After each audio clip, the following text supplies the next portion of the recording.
What's up, everybody? It's me. So I guess I'll tell you the story about my first day in. Um, Started the night before. I was over at my buddy's house, Sonny, uh, smoking some weed, playing Grand Theft Auto.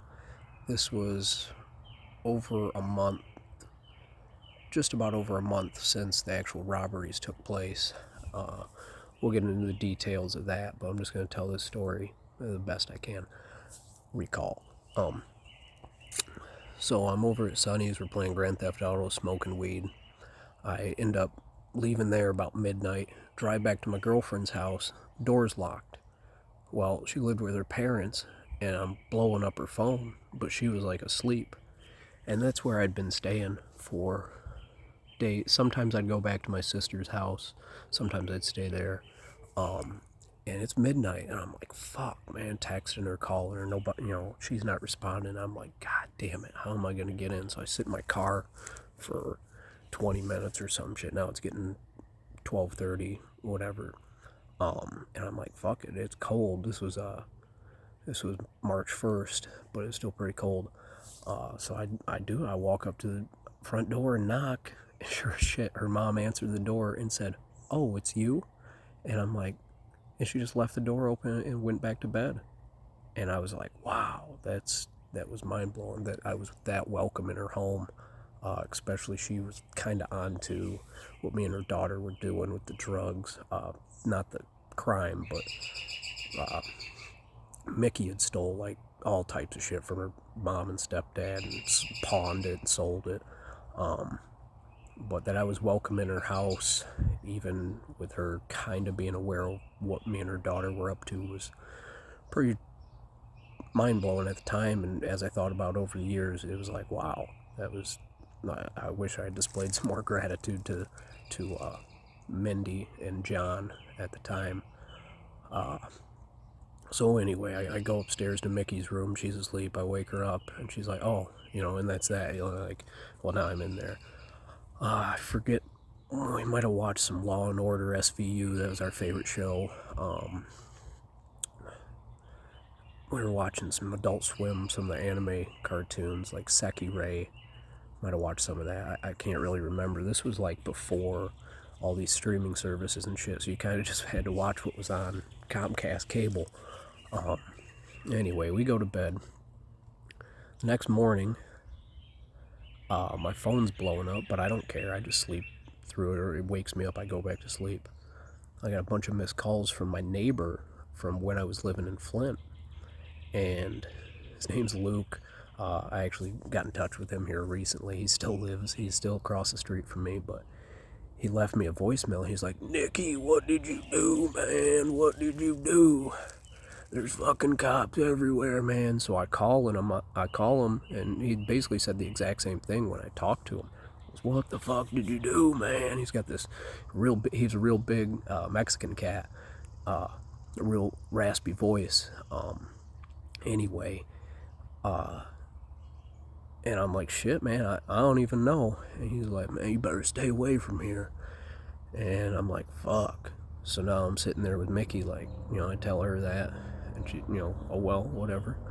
I think I convinced her to smoke a little bit of weed. So I remember we got like a box of Cheez-Its. I can't remember the flavor, but we got a box of Cheez-Its, like a 2 liter of Faygo, woo woo, of course. And we're smoking a bowl of weed. Boom, boom, boom, boom. Pounding on the front door. Fucking blood runs cold. And she's telling me to like hide. But there ain't nowhere to hide. I could climb in the attic or some goofy shit like that. But some part of me was like, no, you need to face this. And also that same part of me was like, well, you can just answer the door and tell them, fuck you, you ain't got a warrant. So my smart ass, I walk downstairs and answer the fucking door to lieutenant, couple detectives. They're not in extreme force, but there's 5 or 6 cars. Yeah. And I'm thinking I'm gonna tell them, fuck you, get a warrant. So I open the main door. They already were holding the screen door open, and they just grab me by the wrist and say, "You're coming downtown with us." And I'm like, what? So So much for, big tough guy. Oh, fuck you, get a warrant. No, didn't really go down like that. Grabbed me by the wrist. That's that. While I'm getting driven downtown, the cop's like, "Oh, we just want to ask you some questions." I'm like, "Okay, whatever." That was like, I won't say that was the first time I rode in the back of a cop car, but it was the first time as an adult. I was 20 at the time. And so going downtown, start talking to the detectives. Meanwhile, Mickey's house is getting torn apart. They're looking for the shotgun. She tells them everything. I don't know that, though. So when I am getting interviewed by the detectives, I thought the truth will set you free, do the right thing. And I lie about two things. I mitigate Mickey's role, basically. Oh no, I forced her to do it. She didn't want to do it, but whatever. And I also lied about the location of my shotgun, which I had told them I threw away in a dumpster in Otter Lake. So I sit in Flint City Jail for 3 days after this.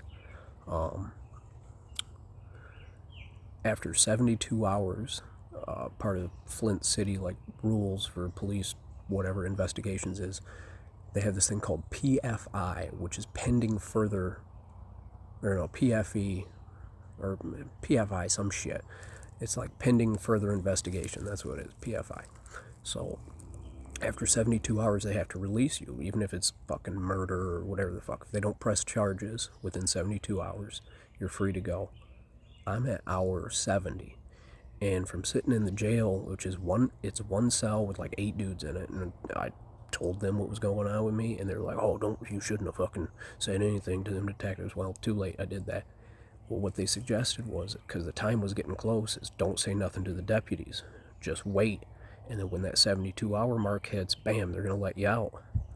It's hour 70, 71. I'll never forget. So there's like 8-10 of us in this fucking single cell. And this big deputy comes to the door. He says, "All right, big time, the ATF's here for you." And I'm like, holy shit. Now, mind you, I've got long purple hair, clean shaven, shoulder length, dark purple hair. Had glasses like I do now. And I'm sitting in this cell with all these dudes that are like pretty hardcore looking dudes compared to me at the time. And all right, big time, ATF's here. Holy shit. So he takes me out of the cell, downstairs, sure as shit. ATF drive me over to the federal building. I can't remember the details. It was all blurred because that was pretty overwhelming. So after I was arraigned, I guess it was arraignment in court for using a short-barreled shotgun during a crime of violence and a Hobbs Act robbery, they take me to Flint City Jail. Now, I did the 3 days, Genesee County Jail. I did 3 days in Flint City Jail, no shower. Now I'm sitting in Genesee County Bullpen, which is a pretty small room, just jam-packed, about 50 people. I see everybody come and go. I'm there for 3 whole days, no showers. This is 6 days with no shower. Bam, they take me to quarantine, which is where they hold you like for a day or two till they determine if you're a risk or whatever. And they take me up to a floor. I was on 4, I think it was 4A and B, which is like all the most hardcore motherfuckers. And this is based on the nature of my crime and their crimes as well. Anyway, there's a bunch of fucking details, but just picture me, long purple hair, put in the most hardcore unit of Genesee County Jail. Daunting, right? I wasn't scared because I was too stupid to be scared. I was just in so much shock and just going with it. Whatever, I couldn't control it, couldn't affect what was going on, so I just dealt with it.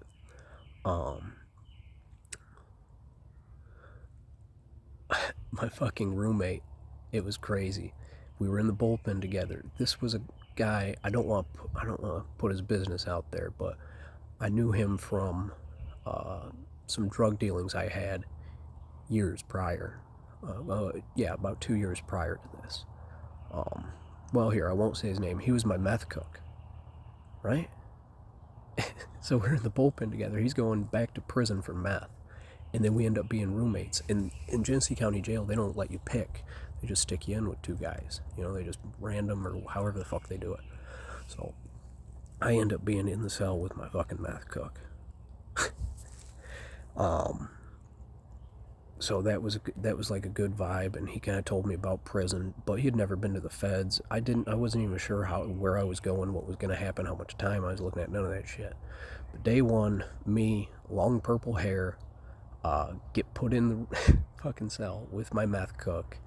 You know, there's a million details that are just left out of this story, but I was trying to just give you guys a brief overview.